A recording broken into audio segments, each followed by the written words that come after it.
അൻവറിലേക്ക് തന്നെ പോവുകയാണ്. PV Anwar MLA Trinamool കോൺഗ്രസിൽ ചേരുന്നത് അത് അദ്ദേഹത്തിന് അതിനുള്ള സ്വാതന്ത്ര്യമുണ്ടെന്ന് പറയുന്നു രമേശ് ചെന്നിത്തല.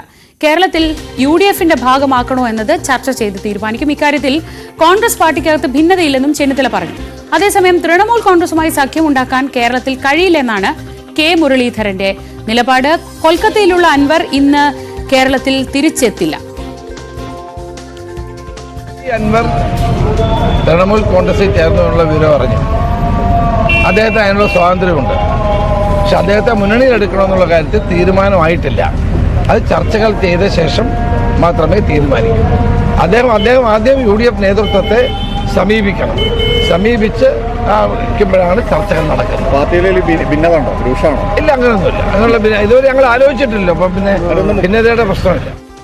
തൃണമൂൽ കോൺഗ്രസുമായിട്ട് ഞങ്ങൾക്ക് സഖ്യം ഉണ്ടാക്കാൻ ബുദ്ധിമുട്ടുണ്ട്. കാരണം മമതാ ബാനർജി ഇന്ത്യ സഖ്യത്തിൽ അംഗമാണെങ്കിലും അവരെല്ലാ പ്രവൃത്തിയും കോൺഗ്രസിനെതിരാണ്.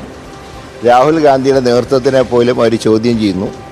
ബംഗാളിൽ ഞങ്ങളുടെ കഴിഞ്ഞ ലോക്സഭയിൽ ഞങ്ങളുടെ പാർട്ടി നേതാവായിരുന്ന അധീർ രഞ്ജൻ ചൗധരിയെ BJPയുമായി ചേർന്ന് തോൽപ്പിച്ചതാണ്. അതുകൊണ്ട് അവരുമായിട്ട് ഞങ്ങൾക്ക് കേരളത്തിൽ യോജിക്കാൻ കഴിയില്ല. പിന്നെ അഖിലേന്ത്യാ നേതൃത്വത്തിന് ആണ് എല്ലാം ഫൈനൽ തീരുമാനം എടുക്കേണ്ടത്. പക്ഷേ കേരളത്തിലെ കോൺഗ്രസ്സുകാരെ സംബന്ധിച്ച് ഞങ്ങൾക്ക് തൃണമൂൽ ദഹിക്കില്ല. CV അനുമോദ് വിവരങ്ങളുമായി. അനുമോദ്, ഒരു UDFന് അൻവറിനെ എടുത്താൽ വലിയ കുഴപ്പമില്ല എന്നൊരു നിലപാടിലൊക്കെ എത്തി നിൽക്കുമ്പോഴാണ് പെട്ടെന്ന് ഈ തൃണമൂൽ കോൺഗ്രസിന്റെ ഭാഗമായുള്ള പ്രഖ്യാപനം വരുന്നത്. ഇതിപ്പോ ഈ തൃണമൂൽ പ്രവേശനം അദ്ദേഹത്തിന്റെ UDF എൻട്രി എന്ന സ്വപ്നത്തിനൊരു തടസ്സമായി മാറുമോ? എങ്ങനെയൊക്കെയാണ് ചർച്ചകൾ? എന്തുകൊണ്ടാണ് അദ്ദേഹത്തിന്റെ വരവ് നീട്ടിയത്? 12-ാം തീയതി വരുമെന്ന് ഫേസ്ബുക്കിലൂടെയൊക്കെ തന്നെ പ്രഖ്യാപിച്ചതാണല്ലോ.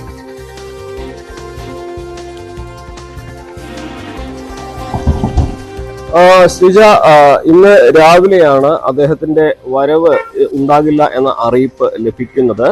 അദ്ദേഹം വരാൻ നിശ്ചയിച്ച വിമാനം റദ്ദാക്കിയതിനെ തുടർന്നാണ് ഇന്നത്തെ യാത്ര ക്യാൻസൽ ചെയ്തത് എന്നാണ് അദ്ദേഹവുമായി അടുത്ത വൃത്തങ്ങളിൽ നിന്ന് നമുക്ക് അറിയാൻ കഴിഞ്ഞിട്ടുള്ളത്.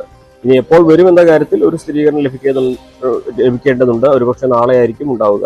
എന്തുതന്നെയാണെങ്കിലും അൻവറിന്റെ വരവ് എന്നതിനപ്പുറം അൻവറിന്റെ തൃണമൂൽ കോൺഗ്രസ് പ്രവേശനം അദ്ദേഹത്തിന്റെ UDFിലേക്കുള്ള സാധ്യതകളെ ബാധിച്ചിട്ടുണ്ട് എന്ന് വേണം ഈ ഘട്ടത്തിൽ വിലയിരുത്തുവാൻ. കാരണം ഇന്നലെ K മുരളീധരൻ തുറന്നടിച്ച രീതിയിൽ തന്നെയാണ് അദ്ദേഹത്തിന്റെ നിലപാട് വ്യക്തമാക്കിയത്.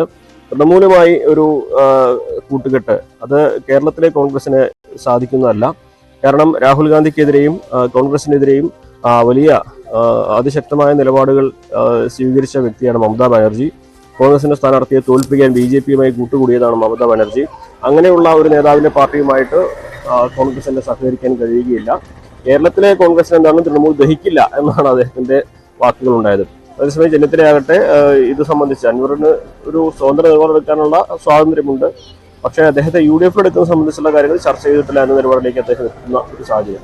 എന്നാണെങ്കിൽ UDF പ്രവേശനം എന്നത് അൻവറിനെ സംബന്ധിച്ച് തൃണമൂൽ കോൺഗ്രസിന്റെ ഭാഗമായതോടെ കൂടുതൽ പ്രതിസന്ധിയിലാകുന്നുണ്ട് എന്ന് വേണം വിലയിരുത്തുവാൻ. നേതാക്കളുടെ പ്രതികരണങ്ങൾ കാണുമ്പോൾ സ്വാഭാവികമായിട്ടും അൻവറിന്റെ ഭാഗത്തു നിന്നും തൃണമൂലിന്റെ അംഗത്വം എടുത്തിട്ടില്ല എന്നുള്ള വിശദീകരണമൊക്കെ ഉണ്ടെങ്കിൽ പോലും രാഷ്ട്രീയമായിട്ട് അദ്ദേഹം തൃണമൂലിന്റെ സ്റ്റേറ്റ് കോർഡിനേറ്റർ എന്ന രീതിയിലേക്ക് മാറി എന്ന് അദ്ദേഹം തന്നെ പറയുമ്പോൾ ഇനി UDFനെ സംബന്ധിച്ച് UDF പ്രവേശനെ സംബന്ധിച്ച് തീരുമാനങ്ങൾ കഴിഞ്ഞ ദിവസങ്ങളിൽ ഉണ്ടായതുപോലെ അത്ര സുഗമമാവില്ല എന്ന് വേണം കണക്കാക്കുവാൻ.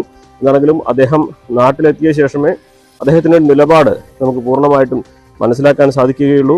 എന്നാണെങ്കിലും തൃണമൂൽ കോൺഗ്രസിന്റെ ഭാഗമായ PV അൻവറിന് UDF പ്രവേശനം അത്ര എളുപ്പമാകില്ല എന്ന സൂചനകൾ തന്നെയാണ് നേതാക്കളുടെ വാക്കുകൾ തരുന്നത്. ശരി, CV അനുമോദാണ് വിവരങ്ങൾ നൽകിയത് മലപ്പുറത്ത് നിന്ന്.